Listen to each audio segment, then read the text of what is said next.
Money and wealth can be a good means. They can never be an end in themselves. Therefore, money can be a good servant, but a bad master. Dear friends, I'd like to share a couple of insights based on the Gospel passage today. In the Gospels, we find Jesus very often cautions the people about the possible dangers of money. You know the famous statement, even if a camel can enter the eye of a needle, a rich person cannot enter the kingdom of heaven. And hearing this, Peter was so surprised. He asked Jesus, then who else will go to the kingdom of God? Because the understanding of those days was that the rich people are blessed by God and the poor and the sick are cursed by God. So the riches and wealth were seen as a blessing from God. So if the rich people who are blessed, if they cannot enter the kingdom of God, who else will enter? That was a question. But Jesus gave a new understanding towards the riches and wealth.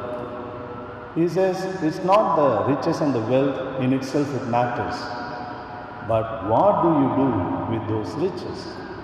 Therefore, just because a person is rich doesn't mean he or she is blessed. Why? Because the riches might have been obtained through immoral means, by coveting others, by killing others, as we see these days. So Jesus says the attitude towards riches is important.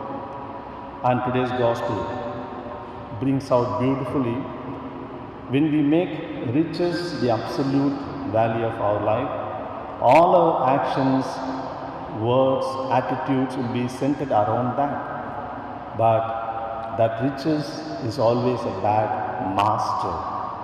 When you make riches your master, then we enslave ourselves to those riches. And that's why he says, where your treasure is, your heart will be. What is my treasure?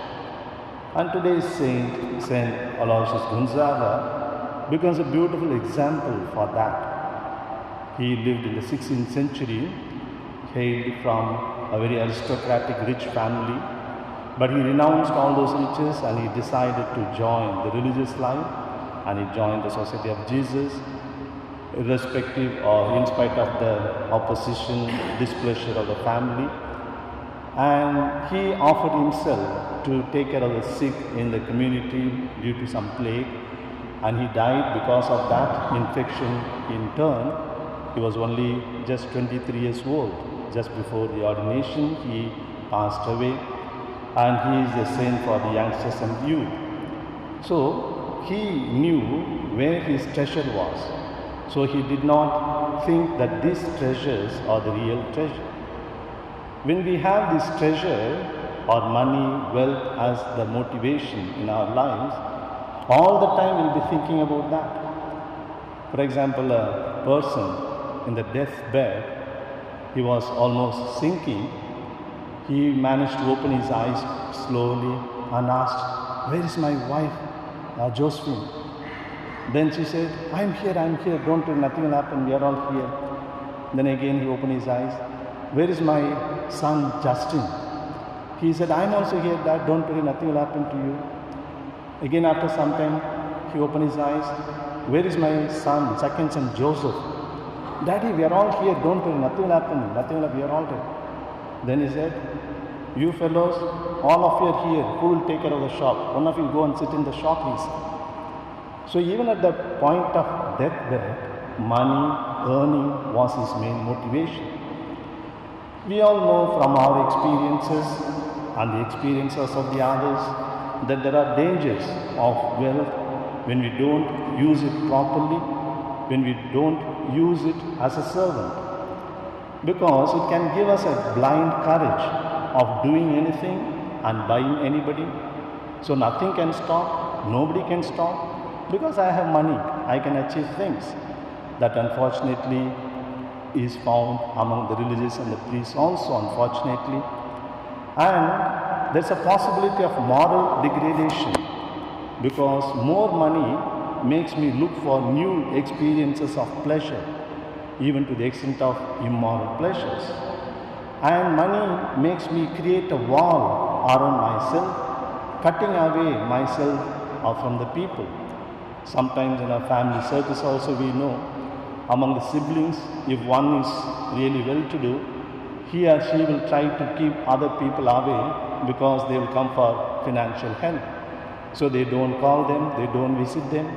So money keeps other people away, and above all the danger is money gives us a false sense of self-sufficiency, going away from God. I don't need God because I made money the God of myself. Therefore, that's a beautifully someone said, who is really rich in the world? The really rich person is not the one who possesses all that the riches can buy, but the one who possesses those things which the riches cannot buy. I repeat, who is a really rich person?